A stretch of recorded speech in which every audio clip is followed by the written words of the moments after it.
वन्दे वसूनां पतेम वन्दे सूर्यशशाङ्कवन्दे नयनां वन्दे मुकुरां करचरणकृतं वा कायजं कर्मजं वा श्रवणनयनजं वा मानसं वापराध विहितमविहितं वा सर्वमेतत्क्षमस्व जय जय करुणाब्धे श्रीमहादेव शम्भो। ओम भगवते शिवाय नमः मृदेशाय नमो नीलकंठाय नमः।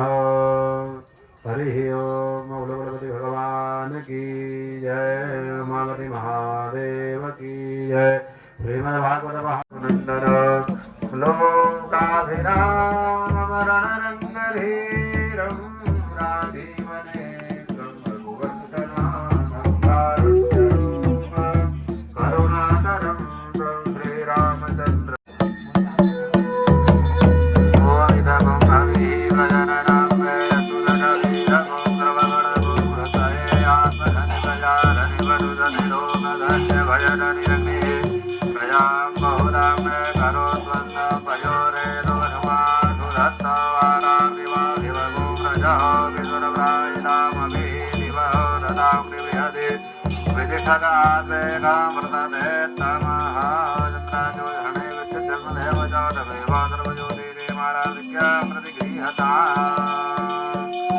नारायणाय नमः।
पुरोहितो विभुजोरदाभ्यं धायन्त इव रूजा विश्वेन्द्रजगदावरुनिजाते जनमान ओदरा प्रतिभागन्नति विमोर्या देवा उदितारूनज निरमोङ्गतः विदिता निरवर्यादो दन्तो मिरो वरुणो मामन्तावलिः कृष्णो मदनिम्नद्यो वागुणेन रजनामृतवानो दिवेन यन्नमृतां प्रत्यञ्च हिरण्ययेन सवितारथेन देवो जाति भुवनानि पश्यन्नः मंडलोपरि कलशोपरि सर्वेदावाहि देवी देवताभ्यो नमः। सर्वोपचारार्थे गन्धः अलङ्करणार्थे अक्षताः शृङ्गारार्थे पुष्पाणि पुष्पमालादि कञ्च बिल्वपत्राणि दुर्वाङ्कुरान् तुलसीपत्राणि च समर्पयामि। अबीरं गुलालं च समर्पयामि। धूपमाग्रापयामि। पञ्चग्रीवं प्रदर्शयामि। अष्टलक्षालम्ब अमृतस्वरूपं पुरुषोत्थाप्य लोकान् कल्पयन् अमृतस्वरूपं नैवेद्यं निवेदयामि। नैवेद्यान्ते आचमनीयं जलं समर्पयामि। फलन्ताम्बूलं कृताया पूजाया धार्यपुण्यार्थे द्रव्यदक्षिणाश्च समर्पयामि। जप करेंगे सभी लोग, जप कीजिएगा। ओम श्रीमद्भागवत महापुराणाय नमः। श्रीमद्भागवत महापुराणाय नमः। श्रीमद्भागवत महापुराणाय श्रीमद्भागवत महापुराणाय नमः। श्रीमद्भागवत महापुराणाय हर महादेव हर हरे नारायण कुबेर दान प्रदान पे मुद्रा घेर श्रीमद्नारायण परमेश्वर प्रियता नमः। शंकराय महेन्द्राय विष्णवे नमः।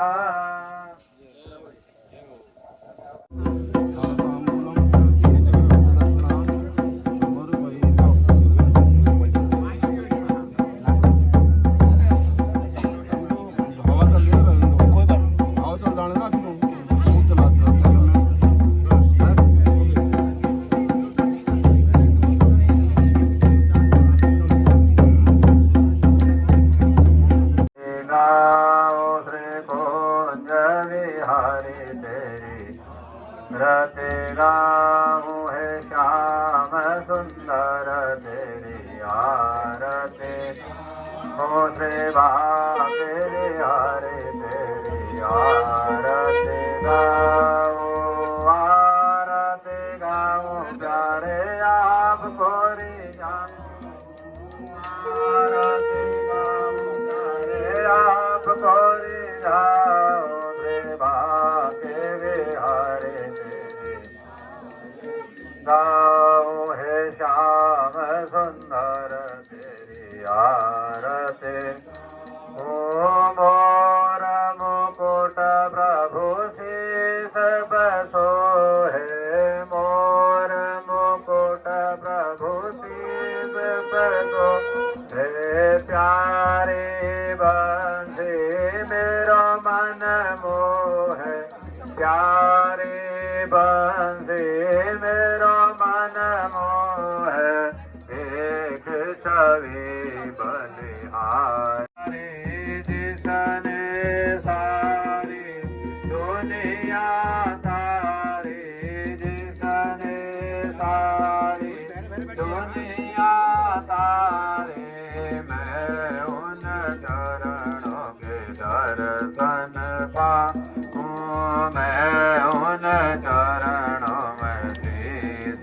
नवाऊं सेवा के विहारी तेरी आरती गाऊं है श्याम सुंदर तेरी आरती ओ दासयनाथ के नाथ आप हो दासयनाथ।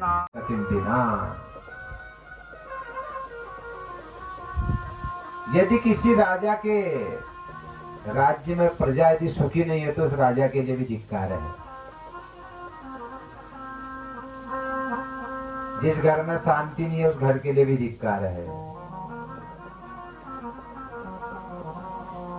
और जिस धन से सत्कारी नहीं हो रहे हैं उस धन के लिए भी धिक्कार है। और जिस कुल में कोई संतति नहीं होती वो कुल भी दुखी हो जाता है। मुझे यही दुख है, मेरे कुल में कोई संतान नहीं है। चलो संतान नहीं थी कोई बात नहीं बाबा जी, और भी बड़ा दुख की बात है। यद फलम मद गृहायातम तच्च शीघ्रम विनश्यति। यदि मैं अपने घर में कोई अच्छी चीज लेके भी आता हूँ तो बहुत ही जल्दी खराब हो जाती है वो चीज। जिस पेड़ को मैं अपने बगीचे में लगाता हूँ उसमें फल भी नहीं आता है। पाल्यते या मया धेनु सा बंध्या सर्वथा भवेत्। किसी गाय को भी यदि मैं पालता हूं तो वो बंध्या हो जाती है। वो गाय भी कभी ब्याती नहीं है, बस बछड़े को जन्म नहीं देती है, दुग्ध नहीं देती है। पता नहीं ऐसे मेरा कौन सा भाग्य है। इस प्रकार से मुझे दुखी कर रहा है कि मेरे परिवार में कोई भी सफलता है ही नहीं। और ये गुरुदेव अब तो मन में ये विचार आ रहा, मैंने दुनिया को उपदेश दिया, मैं पंडित था, ब्राह्मण था, सबको कल्याण की बातें बताई, यज्ञ की बातें बताई मैंने, लेकिन आज तो लगता है कि मेरा प्रवचन जो था बिल्कुल मिथ्या था। और मुझे अब इस ब्राह्मण योनि में रहना ही नहीं है, बस इतना दुखी में हो चुका हूं। और ऐसा मन कर रहा है कि नदी का जो भयंकर तालाब है इसमें डूब करके मैं अपने प्राणों का अंत कर लूं, यही मेरे मन में विचार है।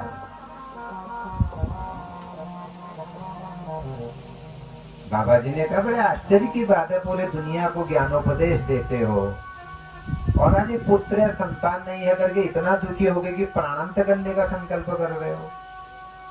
अरे ब्राह्मण देवता, इस संसार में सबसे बड़ा पाप आत्महत्या है, उससे बड़ा पाप कोई है ही नहीं। जो व्यक्ति स्वयं की हत्या कर सकता तो क्या नहीं कर सकता होगा। जो आत्महत्या का संकल्प करता है, जिसके मन में गलती से विचार भी आ जाता है, स्वर्ग में गए हुए उसके पितर भी कंपायमान हो जाते हैं। इसलिए ऐसा संकल्प भूल कर भी कभी मुख से शब्द नहीं निकलना चाहिए। सावधान हो जाओ, ब्राह्मण होने के बाद इतनी छोटी बात आप करते हैं। मौन हो गया आत्मदेव। बाबा जी ने कहा बताओ क्या चाहते हो? गुरुदेव एक ही चीज चाहता हूं, विवाह किया हुआ इतना लंबे समय हो गया, यदि एक पुत्र रत्न प्राप्त हो जाता तो मेरा वंश आगे को बढ़ जाता। यदि आप संत हैं, महात्मा हैं, तो मुझे आशीर्वाद दे दीजिए पुत्र प्राप्ति का। देखो पंडित जी तो मांग रहे हैं पुत्र और बाबा जी दे रहे हैं ज्ञान। दो बातें हैं ना, बीमार को ये होता है दवा बताने वाले बहुत आ जाते हैं, लेकिन बेचारा जो रोगी होता है ना वो सुनता है सबकी और सब दवाई एक दगा खाई नहीं लगा भैया। अब कोई बता देगा आयुर्वेदिक इलाज, कोई बता देगा होम्योपैथिक, कोई बनाना तुरंत ऑपरेशन करा होता है एलोपैथिक इलाज को, तो मरीज बड़ी दिक्कत में पड़ जाता है। और पंडित जी बड़े चिंतित हैं, बाबा जी ज्ञान देने, अरे पंडित जी दुनिया को उपदेश देते हो कि कल को मरना है, ये संसार नश्वर है, बेटा बेटी कोई भी काम आने वाला नहीं है, न जनको जननी न च सोदरो न तनयो न च भूरि बलम कुलम अवधि कोपि न काल वसंगतम भजतरे मनुजा गिरिजापति। तुम ही तो उपदेश देते हो, जब काल सामने आ जाता है पुत्र भी अपने पिता को नहीं बचा पाता है, माँ अपने बेटे को नहीं बचा पाती है, बड़ी बड़ी धन संपत्ति दौलत शक्तियां सब रखी रह जाती हैं। ये आप ही कहते हो कि काल इतना बलवान है और आज पुत्र के लिए रो रहे हो। अरे यदि पुत्र हो भी जाएगा तो कुछ मिलने वाला नहीं है तुमको। पता चला बेटा तो हो गया, जब मूर्ख हो जाएगा तो फिर क्या करोगे? मूर्ख पुत्र होने से तो पुत्र नहीं होना अच्छा है। पुत्र हो जाएगा, जवान भी हो जाएगा, चलो खा खिलाओगे पिलाओगे, लेकिन शिक्षा नहीं ले पाएगा, अच्छे संस्कार नहीं होंगे। अब जवान चल जुगा दुकान में बैठ के ताश खेलना है, क्या करनी इस बाजू भी इस बाजू दिन भर खेत में काम कर दे रूणी और चल के आऊंगा शराब पी के घर में हल्ला मचूंगा, क्या कर ला उससे अलग। कई बार मैंने माताओं को स्वयं सुना अपने गांव पड़ोस में, चल है नाटक ऊंची भरू, स्वयं अपने बेटे से कहते इतनी दुखी हो जाती माताएं। तो कहने का भाव है ना, पुत्र होना बड़ी बात नहीं है, संस्कार होना बड़ी बात है। पुत्र होना चाहिए, पुत्री होनी चाहिए, संपत्ति होनी चाहिए, लेकिन साथ साथ में संस्कार भी होने चाहिए। तो ये मैं नहीं बोल रहा हूं ना, ये बाबा जी बोल रहे हैं उनसे, आत्मदेव से, कि तुम्हारा पुत्र होगा और शराबी कबाबी हो जाएगा, जुआरी हो जाएगा, फिर क्या करोगे? इससे पंडित जी वो अवस्था तुम्हारी बढ़ रही है, पुत्र के चक्कर में कहाँ पड़े हो? कल भी एक कथा सुनाई थी ना, ऐसे कौन पड़े थे पुत्र के चक्कर में? कल के प्रसंग में बताया था मैंने। बताओ बुढ़ापे में पुत्र हो जाए किसके मन में आया था? हाँ, उनके पिताजी के मन में, व्यास जी के मन में आया था। ये ध्यान रखे आप लोग, कथा में जो जो चर्चाएं हो रही हैं, मैं इतिहास थोड़ी पूछूंगा आपसे, हल्का क्लू जैसा लूंगा कोई।